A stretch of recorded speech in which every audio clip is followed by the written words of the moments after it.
noite, pessoal. Estamos começando mais uma vez aqui uma live a respeito do tema mediunidade. Como vou deixar aqui no comentário fixado do vídeo.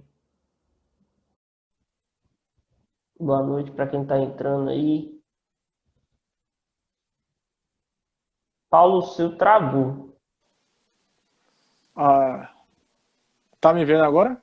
Agora, destravou. Então, boa noite. Boa noite. Depois dessa travadazinha aí. Então vamos começar, né? Falar sobre esse tema que vamos abordar nesta noite. Nessa uma horinha que o Instagram nos permite, que depois disso ele nos bloqueia. Mas mediunidade através da história. Eu me chamo Servoli, sou administrador do Instagram Novos Espíritas. Estou trabalhando hoje na Fraternidade Espírita Irmã Sheila como evangelizador e também em alguns outros setores da casa, fui evangelizando daqui da casa também. E é isso. Essa é a minha história. E hoje, com muito prazer, tenho a oportunidade de trabalhar nesse projeto e eu sempre tive vontade, que é de trazer a doutrina espírita de uma forma desmistificada, de uma forma fácil de todo mundo entender, para aqueles que estão chegando ou para quem já é antigo na doutrina, mas sempre com tranquilidade, sempre com a forma mais branda e mais fácil de se falar. E hoje, nessa noite, ela atendeu o meu convite, desde já agradeço, e eu quero que ele se apresente. Certo. Primeiramente, tá podendo me ouvir bem? Tô. Certo. Então, meu nome é Paulo Moutinho e eu, desde o início do ano que eu participo do Centro Espírita Nosso Lar e Centro Espírita Bravo Nordeste.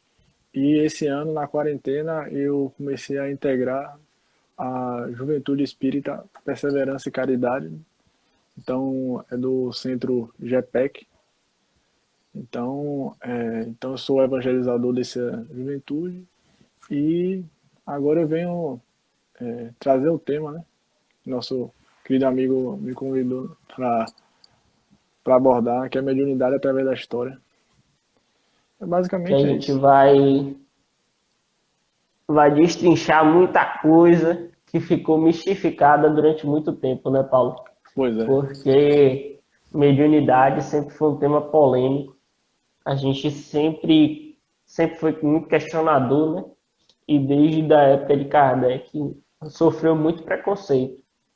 Já sofria antes, como a gente vai ver, porque não sabia se do termo mediunidade em si, não se conhecia esse mundo espiritual, não tinha como trazer esse conteúdo ainda, o povo ainda não estava preparado, a humanidade ainda não estava preparada para receber essas notícias, para receber essas informações do que era a mediunidade e para que ela servia.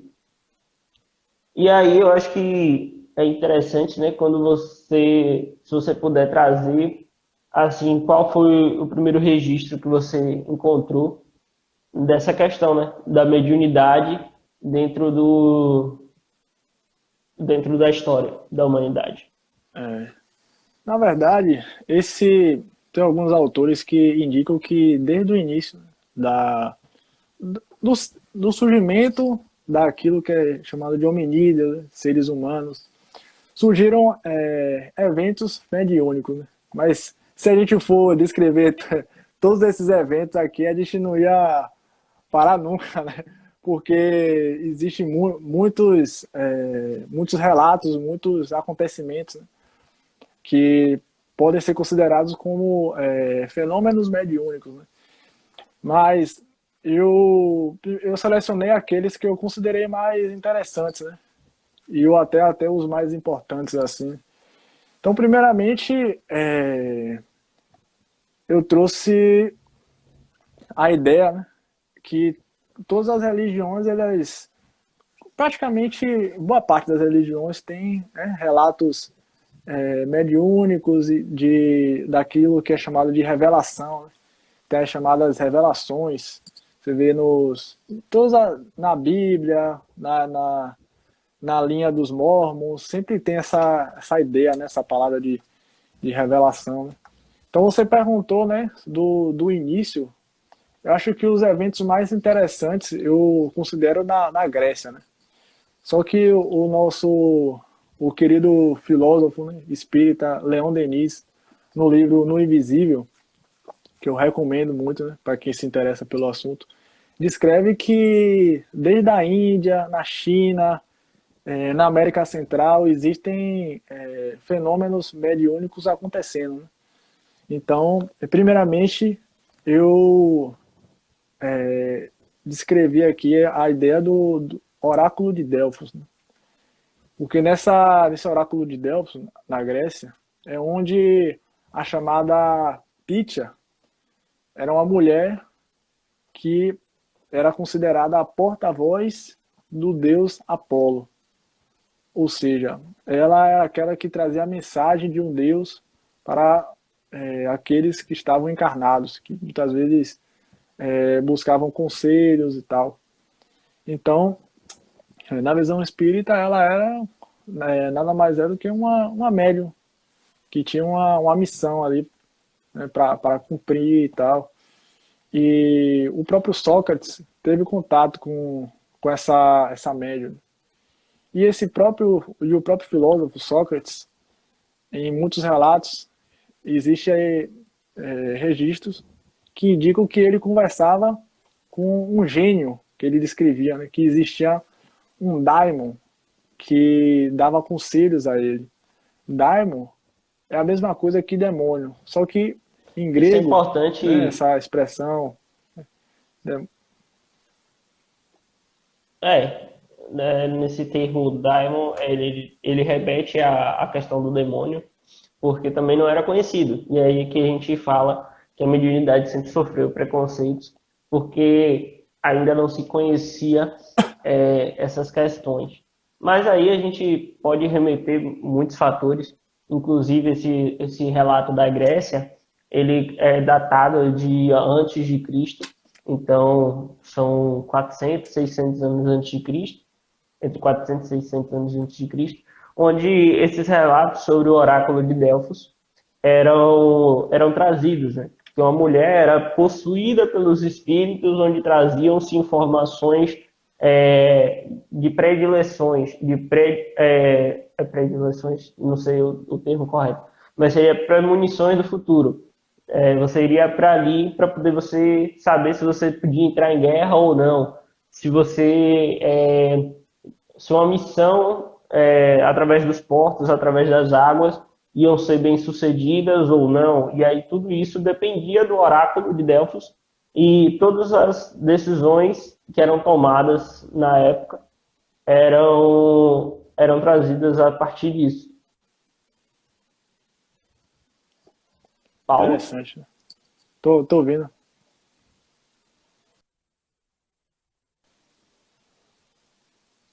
é porque você ficou parado, Tá me ouvindo? ouvi. É porque você ficou parado assim, eu Ah, achei sim. que tinha travado.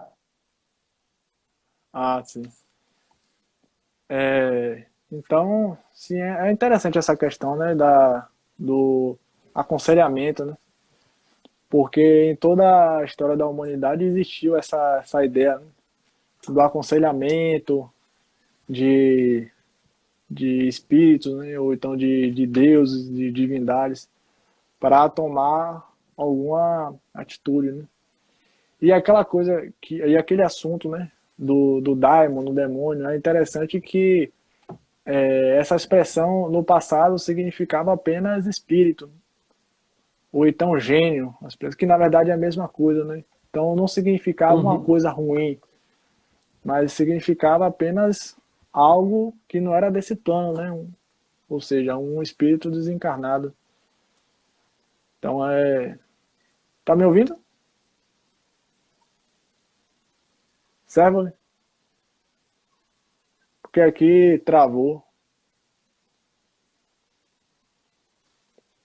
Vá, continue. Aham, é porque de vez em quando fala bem devagar. Eu acho que a conexão tá travando um pouco. Certo. Agora voltou. Agora Acho que voltou. agora voltou. E em Roma, existe também pelo menos Leão Denis trouxe esse conhecimento que existiam cerimônias religiosas onde pessoas chamadas sibilas, que também eram médias, né, que praticavam rituais e, nesses rituais que Leão Denis chamou de encantamentos, né, em lugares obscuros surgiam pessoas que já tinham desencarnado, ou seja, na visão espírita, materializações, né, de pessoas que já eram bem conhecidas, né, que já estavam no mundo espiritual, e elas sentavam à mesa, e era interessante essa questão, né, que muitas pessoas podiam enxergar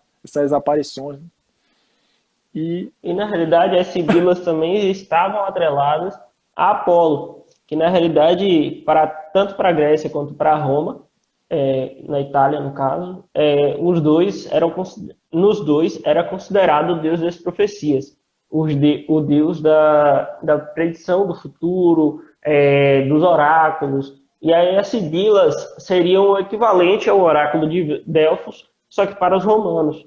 Essas sibilas eram pessoas que tinham esse dom de mediunidade, que na época não era chamada como mediunidade, mas eram pessoas que também traziam essa predileção do que aconteceria, trariam uma demonstração do que aconteceria no futuro. Então, tanto para Roma quanto para a Grécia, existia essa mesma crença, existia essa mesma vontade de ver o futuro, só que com nomes diferentes. Para uns era o oráculo de Delfos e para os romanos eram essas sibilas. Também existem outros locais da história com a mesma crença ou crenças parecidas, onde as pessoas iam para locais ou para lugares para escutar essas profecias, para escutar essas manifestações, e que na época não se sabia ainda que era a mediunidade. interessante. Na verdade, é muito importante a gente lembrar que eles tinham um nome, né, para isso, né? Eles tinham um nome, né? Da mesma forma que atualmente chamam muitas vezes de dom, né? E é isso, né? Uhum. Cada vertente tem sua visão em relação a um fenômeno, né? E aí a única diferença do espiritismo é que existe toda uma ideia de tentar ter uma visão mais detalhada de como funciona, uma visão mais metódica, né? Uma visão mais... Isso. É como se fosse mais adaptado aos tempos de hoje, né? Mas cada um tem seu É, ponto de vista. Interessante isso, né? e eu acho que na realidade também, com a doutrina espírita, se recebeu a resposta verdadeira do que eram essas manifestações, né?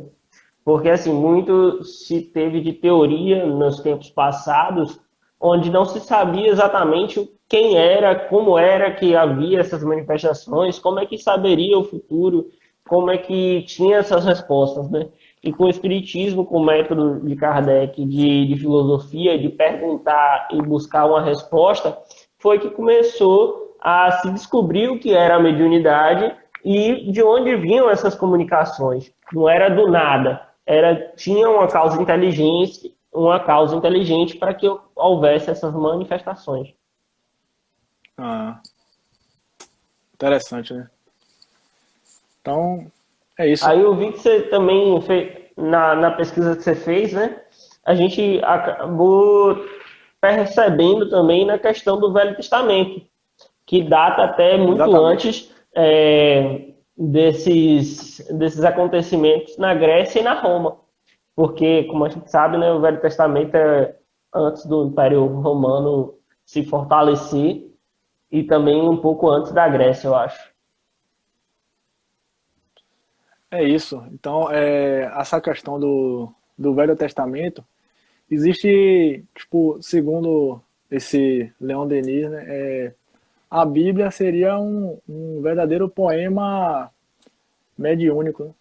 Então, a gente pode perceber pela visão pelas experiências, né, de Abraão, que constantemente ele ouvia uma voz, né, e na Bíblia está registrada como uma voz de Deus que o guiava para outras terras, né, para que se cumprisse a vontade de Deus, né? E era muito interessante, Para que chegue, sim, para que eles chegassem também à tal da Terra Prometida, né? exatamente. E Rapidinho, só para que a gente dê continuidade também, mas Carl Jung, ele no caso, porque é Ricardo, aquele seu amigo do seu pai, que está utilizando outro Instagram, mas ele coloca que na realidade a doutrina traz a explicação da natureza dos fenômenos mediúnicos, e por isso que ela traz tanto conteúdo, né? é, Aí você pode dar continuidade na questão da Bíblia aí, para que a gente só não perdesse esse comentário que é importante, que até pode esclarecer mais para quem está nos escutando. certo. Sim, e na questão da Bíblia, deixa eu ver aqui o que eu anotei. Então, segundo Leon Denis, os profetas israelitas são médiuns inspirados, né? E é interessante que o próprio Kardec, né, no livro dos médiuns, né, que é um livro muito importante para o espiritismo, né, para a codificação espírita, que é a base da doutrina, ele descreve que existe um tipo de mediunidade que é chamada de mediunidade profética. Ou seja, seria aquela pessoa que tem a mediunidade, que tem a capacidade de receber essas mensagens de pressentimentos, né? Só que são mensagens que têm uma importância para muitas pessoas, né? Às vezes para a humanidade. E é uma mediunidade especial, digamos assim, né? E ao mesmo tempo a gente pode perceber que é ao mesmo tempo muito rara, né? Porque existem poucas pessoas que tinham essa missão, né? Mas é importante a gente lembrar isso, né? Que de toda a história da humanidade E existiam também tem a questão, pessoas. né,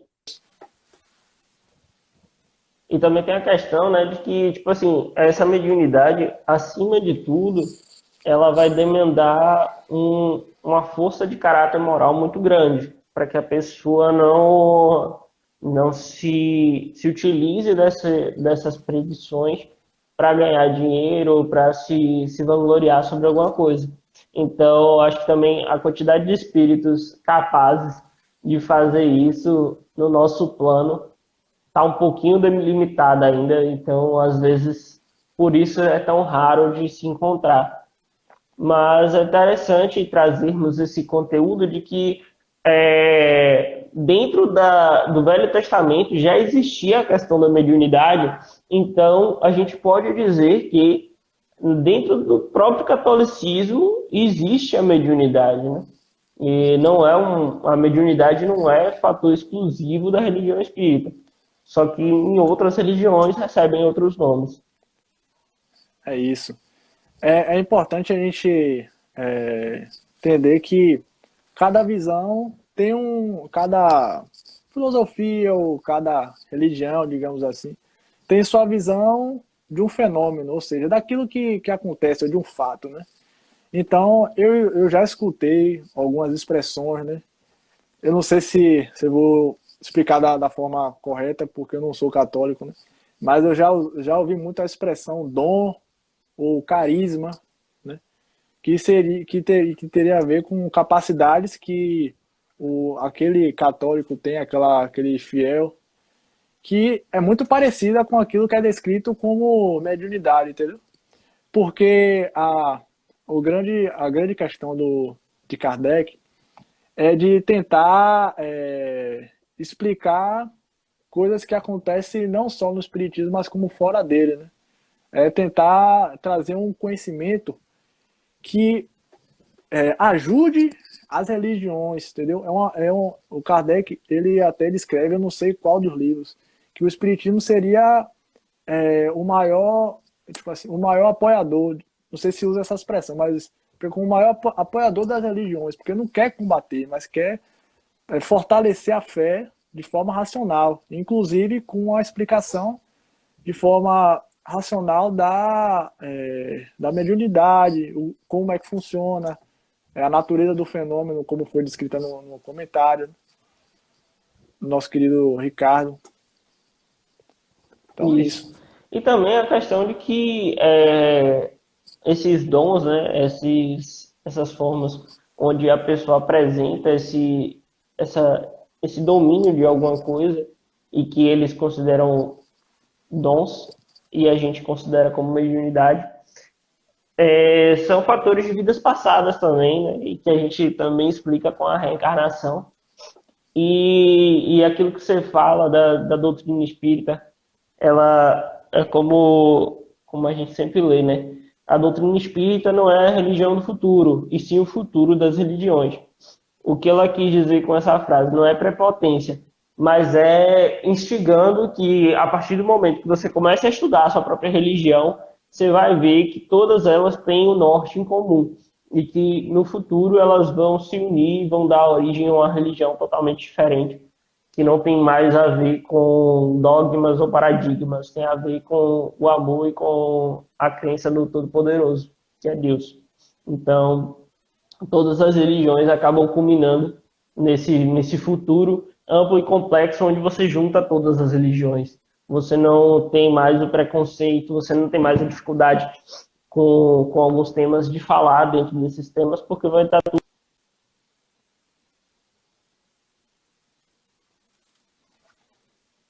Teve uma pergunta aqui, como assim esses dons são fatores da vida Entendi. passada?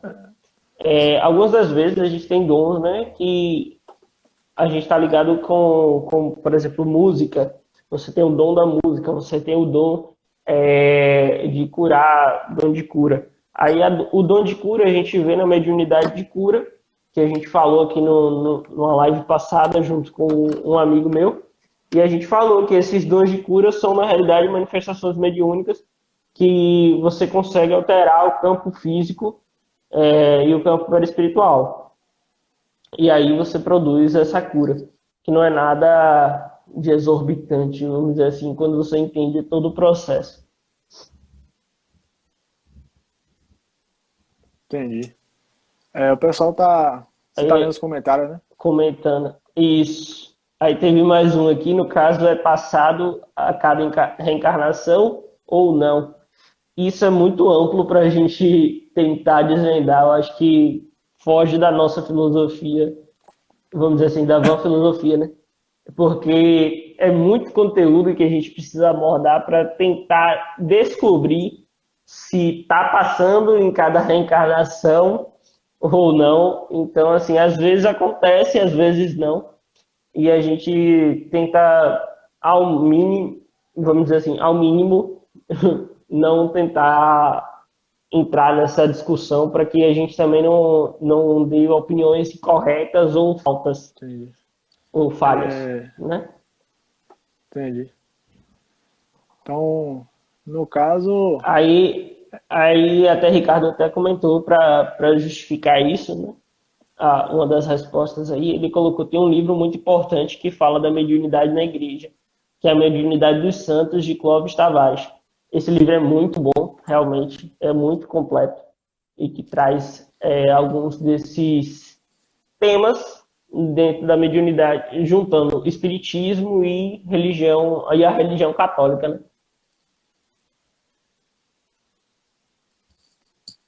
Pode continuar, Paulo. certo. É Acho que você isso. trava. É interessante, a gente, é isso, a gente separar aquilo que o espírito adquiriu e aquilo que o espírito, né, a pessoa, ele ele recebeu como oportunidade de evolução, que é a mediunidade, né? Então é bom a gente fazer essa separação assim. Então, na história, sim, deixa eu ver aqui por onde que eu posso falar.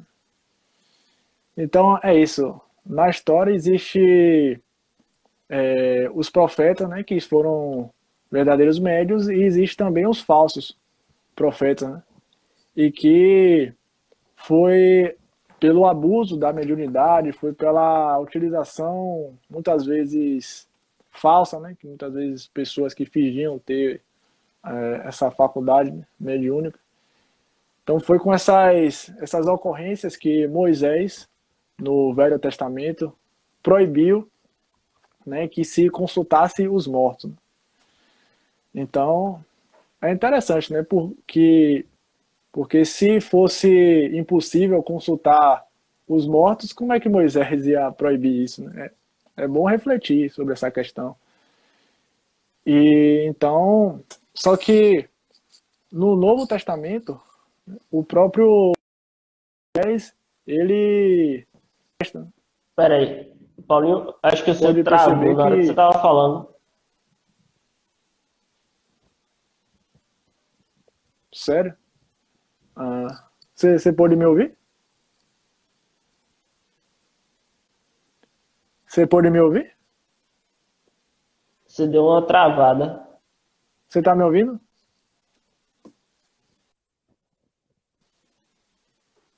Agora tu. Você está me ouvindo agora? Agora tu. Acho que você deu uma travada, deu uma caída aí. Aí eu achei interessante aqui um comentário, até para que a gente coloque. Os fenômenos mediúnicos são tão antigos quanto a própria humanidade, né? Então, assim, é como a gente tem falado aqui, alguns desses fenômenos remontam até o Velho Testamento. A própria questão de Moisés, da tábua do Monte Sinai, né? Que lá ele fez 10 mandamentos, subiu ao monte e depois desceu com a placa já completa com 10 mandamentos em tempo recorde para esculpir na pedra. E a gente sabe que foi um fenômeno mediúnico, onde traz essas leis primárias para aquele povo que necessita ainda de regras de conduta, inicialmente 10, hoje nessa religião e nessas regiões são 256 mandamentos, mais ou menos. Não, acho que é mais até. 600 e poucos. Não me lembro direito. Mas houve essa evolução de mais leis para poder segurar e refrear o comportamento do povo daquela região. Eu achei interessante que você trouxe esse tema através de Leon Denis, né, da visão de Leon Denis, que ele foi contemporâneo de Kardec, no mesmo período que Kardec estava lá escrevendo o Livro dos Espíritos, o Livro dos Médiuns. Pouco depois, Leon Denis surge na doutrina espírita também, trazendo alguns outros livros, alguns desses livros que são também muito importantes e que muita gente desconhece, né? Com certeza. E é interessante que esse fenômeno, né, a questão dos 10 mandamentos, que é um fenômeno que poderia ser considerado como aquilo que Kardec descreveu como escrita direta, ou então, se não me engano, é pneumatografia. Você que deve estar. É Isso. esse mesmo. E é interessante que eu trouxe até a descrição aqui, porque eu achei interessante, né? Pra gente refletir. É até bom, acho que é até bom a gente saber um pouco, né? Acho que é uma questão de cultura, né? Nossa sociedade tem muitas influências culturais, né? Dessa cultura e tal. Isso. Então está escrito no Êxodo, no livro do Antigo Testamento. Quando o Senhor terminou de falar com Moisés no Monte Sinai, deu-lhe as 2 tábuas da aliança, tábuas de pedra, escritas pelo dedo de Deus. Muito interessante isso, né? ali você já vê que na realidade não foi ele que esculpiu, né? Que ficou lá horas e horas para escrever, porque na época não existia papel, não existia caneta para poder ele chegar lá e escrever. E aí é o que ele fala: apareceu na pedra já a mensagem escrita. Então, assim, um trabalho que demoraria horas e horas para você concluir, né? Imagina aí, você pegar um martelinho e esculpindo na pedra, letra por letra, esses 10 mandamentos.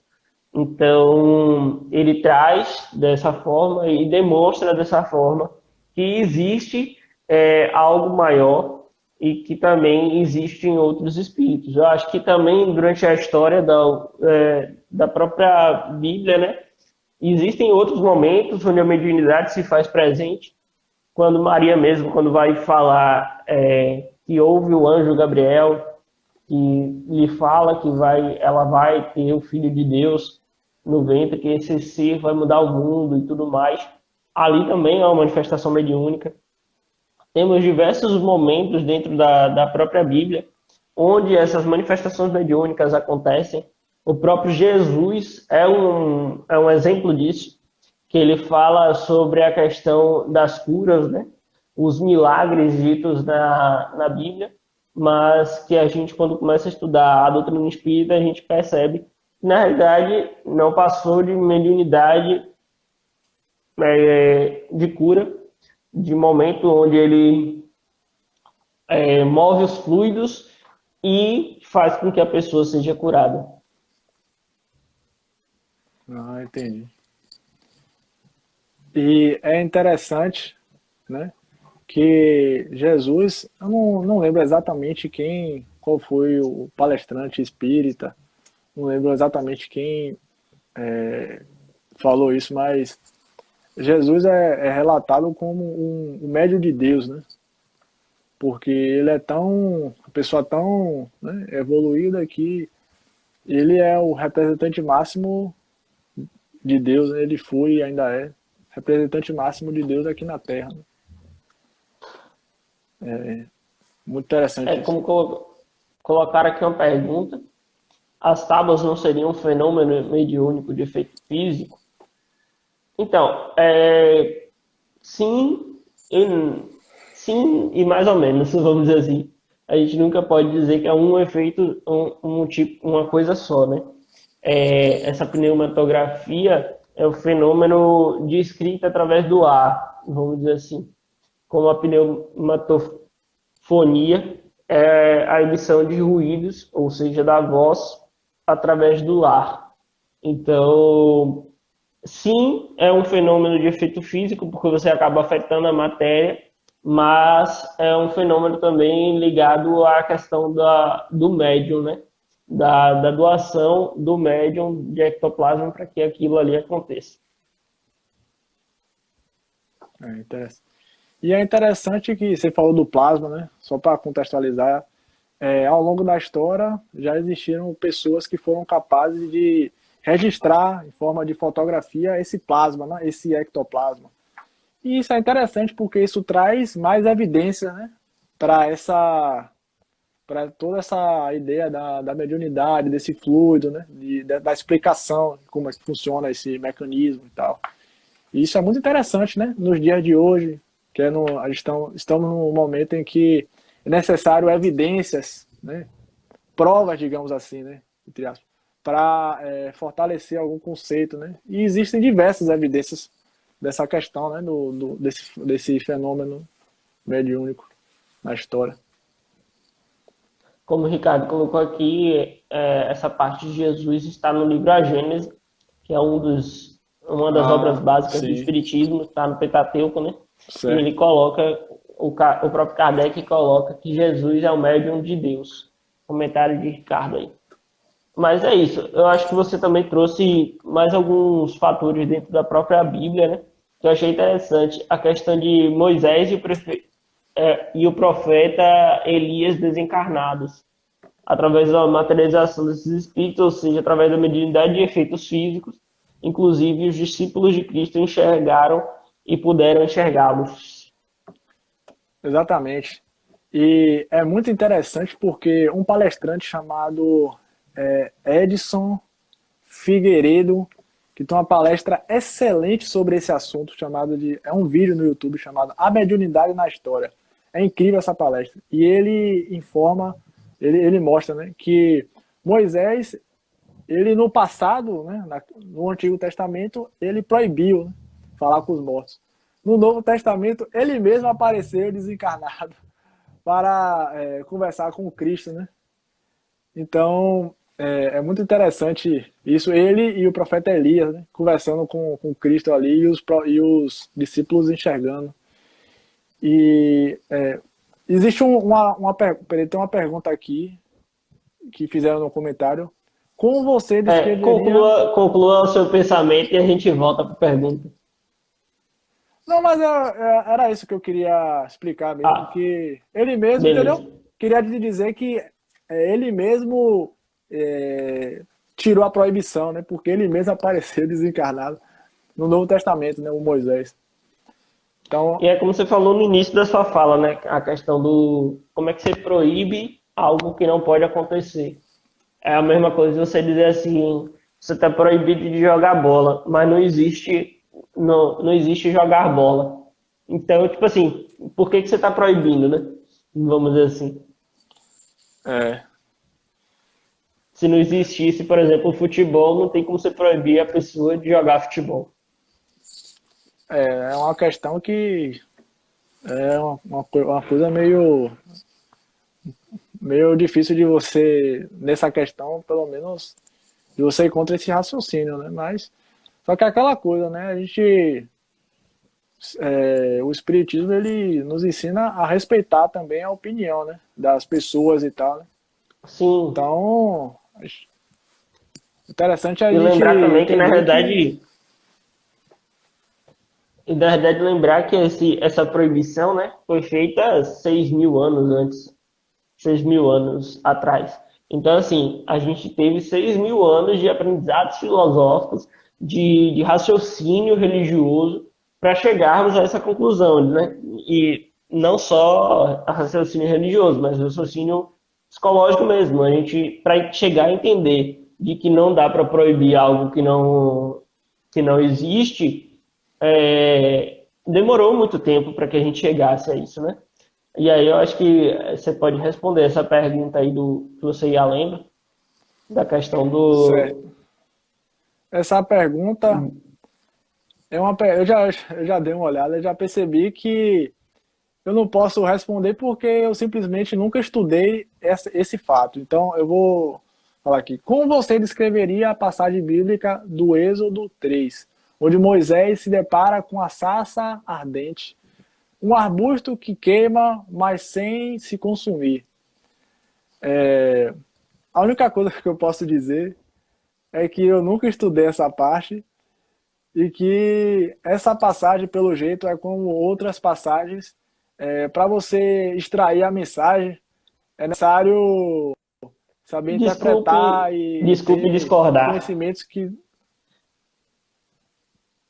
Desculpe discordar.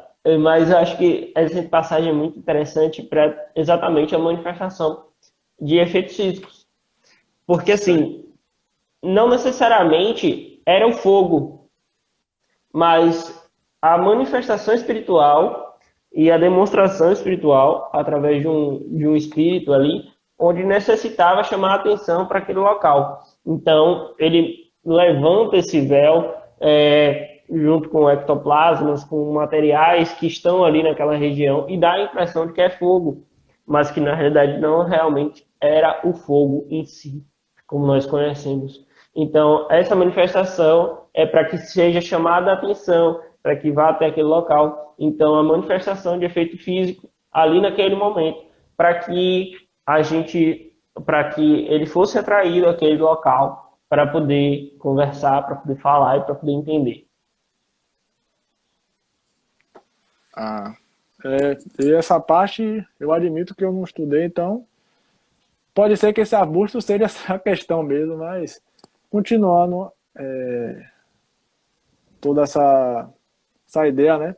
E por falar em fogo, né, em coisa ardente, é interessante que no evento de Pentecostes, né, existiu um evento muito importante, né? Que em uma reunião no livro Atos, né, do Novo Testamento, existe uma reunião logo no início do livro, né? Existe uma reunião com muitas pessoas, né, junto com os apóstolos, e que os apóstolos ficaram com línguas de fogo na cabeça e é descrito, né, que eles foram cheios pelo Espírito Santo. E nesse momento eles começaram a falar em outras línguas que eles não conheciam, língua daquelas pessoas que estavam ali na palestra, mas que eles não sabiam, ele não era não era a língua deles. E aí, se não me engano, Kardec descreve um tipo de mediunidade que eu acho que o nome é xenoglossia. Não seria esse? Você que está mais por dentro. Isso. Exatamente, a Que na pessoa realidade é a mesmo. habilidade de falar em Sim, outros idiomas através da espiritualidade. certo. Conseguiu entender? E entendi. É isso. E aí é muito interessante, né? Porque esse evento tipo, teve um impacto muito grande, né? Se não me engano, a expressão, né? Igrejas pentecostais veio desse evento, né? De Pentecostes. Você me confirma isso? Eu não sei, não conheço essa parte, mas eu acredito que sim. Porque, na realidade, todos os nomes que a gente vai criando civilizações, né? A gente vai assimilando os nomes por causa disso. A gente tem que ver a origem da palavra e normalmente É, é por causa disso. Agora, eu achei interessante dois comentários aqui sobre Herculano Pires, né, indicando dois livros. O Espírito e o Tempo mostram-nos que a mediunidade já existia desde o povoamento da Terra, diz que a mediunidade é a partir dos elementos da natureza. E o outro comentário, no livro Visão Espírita da Bíblia, explica muitas dessas passagens e fala também de Moisés, retomando aquele assunto do arbusto em chamas. O próprio Ricardo trouxe aqui esse livro como citação para até debate futuro e para quem tiver interesse em desvendar mais mistérios. exatamente. Vamos dar continuidade aqui no nosso tema, que o tempo vai correndo e a gente ainda tem coisas para falar, né? É, Então, eu achei interessante também a questão que você traz, né? De Kardec, quando ele fala, dai gratuitamente o que gratuitamente recebestes, e um outro pedaço do Evangelho segundo o Espiritismo, quando você traz, quando foi esse tráfico degenerado em abuso explorado pelo charlatanismo, pela ignorância e pela credulidade e pela superstição que motivou a proibição de Moisés. é Que aí isso. você traz essa questão de por que foi proibido, né? Naquela época. E é interessante que quando na Idade Média, né? Que muitos, acho que na Renascença começou a ser chamada de Idade das Trevas. Os fenômenos mediúnicos eram bem abafados, né? E muitas pessoas foram vítimas, né, de fanatismo religioso, principalmente mulheres médias, né? Eram chamadas de bruxas. E muitas realmente morreram nas fogueiras e tal, né? Que chamam foram martirizadas, né? E o que mais chamou minha atenção foi a história de Joana d'Arc, que existem muitos livros espíritas e palestras que comentam sobre essa figura histórica, né? Que inclusive em uma fonte eu ouvi dizer que ela até se tornou uma santa, né? E então é interessante observar que a história dela foi toda uma história de fenômenos mediúnicos, né? E ela teve uma influência tão forte, né, no século XV, na França, que ela conseguiu convencer o rei a tomar decisões relacionadas à guerra, né? E essas decisões permitiram a vitória em muitos momentos na guerra, naquele contexto histórico. É uma história da bem Revolução interessante. Francesa, realmente.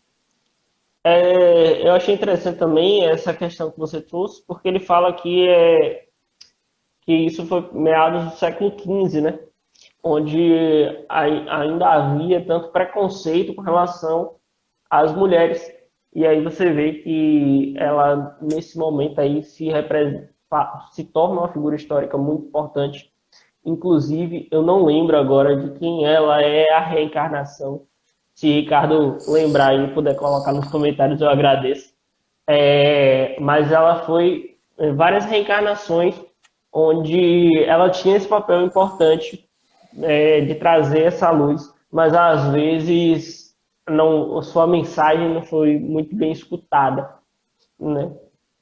E essa parte da questão da Renascença, da Idade Média, né? A gente lembra que essas manifestações elas começaram a ser taxadas de feitiçarias. E aí houve aquela perseguição, a questão da Inquisição das bruxas, né?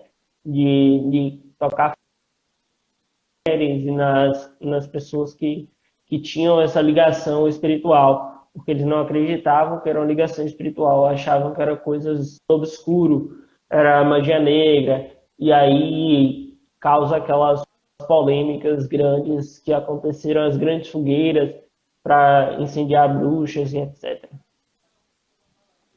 É isso. E ao longo e é interessante que nessa época existiram pessoas dentro da própria igreja, né? Que naquela época, obviamente, era a igreja católica, né? Que tinham fenômenos de. Eu não estou lembrando o nome, êxtase. Que tinham fenômenos de êxtase. E que enxergavam anjos e tal. E isso era bem aceito pela igreja, né? Esses fenômenos de pessoas que enxergavam isso dentro da igreja mesmo. Isso era bem aceito, né? E também os próprios santos, né? O próprio São Francisco de Assis, muito antes dele se tornar, né, um trabalhador verdadeiro de Cristo, ele teve sonhos, né, revelações que, que ajudaram a guiar nessa decisão dele, né, e de seguir a Cristo, de fazer Essa tudo. questão do êxtase eu acho até muito interessante, porque ele fala assim que na realidade é quando você alcança um outro patamar, vamos dizer assim, de sensação e de sentimento para com seus irmãos, para com tudo que acontece à sua volta.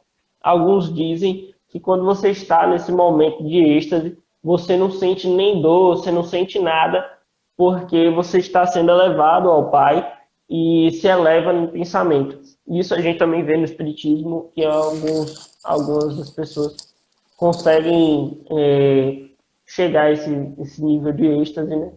Para se privar de algumas coisas. A gente vê no próprio livro de Paulo Estevão, quando Paulo vai ser apedrejado, ele conta que ele só sente a primeira pedrada e depois é retirado do seu corpo, como se naquele momento de êxtase, onde ele não sente mais nada daquilo que acontece de lamúrias ao seu corpo. E aí, eu acho que mais adiante, né, quando você traz até a questão do próprio Allan Kardec, né, no século XIX, quando a gente já passa desse momento da Idade Média, onde começa-se a estudar o Espiritismo, começa-se a desvendar os mistérios do Espiritismo e demonstrar um pouco mais sobre as revelações mediúnicas. E aí é interessante quando a gente chega a esse momento, né?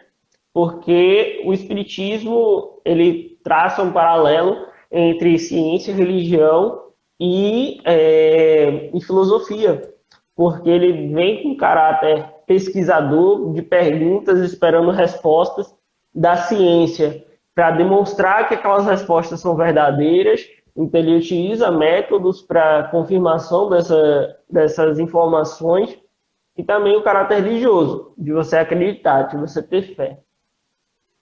É, interessante que você falou uma coisa que linkou com algo importante que eu anotei aqui, né? Porque no livro que é o Espiritismo, Kardec ele explica, né, que o Espiritismo é ao mesmo tempo uma ciência de observação. Essa é as palavras de Kardec. Né? É uma ciência de observação e uma doutrina filosófica. Como ciência prática, ela consiste nas relações que se estabelecem entre nós e os espíritos. Como filosofia, compreende todas as consequências morais que dinamam, ou seja, que emanam dessas relações. Ou seja, a partir do estudo e uma análise mais criteriosa desses fenômenos mediúnicos, pode-se perceber, né, que existem inteligências, pode-se dialogar com essas inteligências de forma metódica, racional, criteriosa, e daí surgiu uma filosofia, né? Uma filosofia que nos Sim. liga a Deus. Por isso tem esse caráter importante, que é o caráter religioso, de religar, ter essa ligação com o Pai. Então, E é muito aí, né, interessante. chegando ao final desse nosso bate-papo sobre esse tema, a gente não podia deixar de chegar nos dias atuais, já que a mediunidade passou através da história, e aí a gente chega nesses dias atuais, onde a gente tem dois marcos históricos e dois gênios, vamos dizer assim, do espiritismo e da mediunidade, que eles tiveram muitos tipos de mediunidade, vamos dizer assim, entre aspas, que a gente não pode dizer que são tipos, mas tiveram diversas manifestações da sua mediunidade, né, que foram Chico Xavier e nosso querido Divaldo Franco, que ainda se encontra encarnado até hoje, trazendo-nos brilhantes obras, muito conteúdo para que a gente consiga estudar e desvendar alguns dos mistérios que ainda existem no planeta. Exatamente. Né? E até hoje, né? A gente percebe fenômenos, né, em diversas designações religiosas que nós, na visão espírita, nós temos, como eu falei, né, a obrigação de respeitar, porque, mais uma vez, né, nós não somos superiores a ninguém, nós não somos donos da verdade, né? Então, mas temos o nosso ponto de vista em relação a esses fenômenos. Então, a gente percebe, né, que até hoje existem pessoas, né, que no sono dizem que estavam fora do corpo, que conversam com parentes que já desencarnaram. Esses fenômenos, eles ainda acontecem e nunca vão deixar de acontecer, né? Então, É isso aí. então a mediunidade até aqui, né? Só para concluir o raciocínio, né? Então a Uhum. mediunidade faz parte da nossa história como seres humanos e o espiritismo direciona essa faculdade para o futuro divino, onde será mais abundante os médios que serão boas ferramentas para a espiritualidade superior, que poderá derramar melhor sua luz na Terra e assim nos encher de mais esperança. É isso aí. E, infelizmente, estamos chegando ao final. Gostaria de agradecer a Paulo pela presença aqui, né, por ter aceitado esse convite para falarmos acerca da mediunidade através da história. Como a gente pode ver e como podemos perceber, a mediunidade sempre esteve presente desde o início da humanidade, né? Onde ainda existiam aquelas manifestações bem básicas e hoje a gente consegue ver através dos fenômenos mediúnicos há obras literárias muito boas e que nos ajudam no conhecimento e no estudo com relação aos fenômenos que acontecem. Gostaria de agradecer mais uma vez a todos que estiveram presentes aqui na nossa live, no nosso encontro. Gostaria também de informar que essa série de mediunidades se encerrará na semana que vem com o tema Mediunidade versus Animismo, e infelizmente será o último episódio desse encontro de live, dessa série de lives sobre mediunidade, mas já estamos preparando outra série para que vocês continuem por dentro do Espiritismo. Obrigado a Massa. todos, obrigado, Paulo. Quer dizer mais Meu alguma velho, coisa? posso fazer um agradecimento? Eu agradeço a Pode, todos sim. que vieram nos assistir, né? Agradeço a minha mãe, a meu pai, a Nayara, a Cristina também, minha sogra.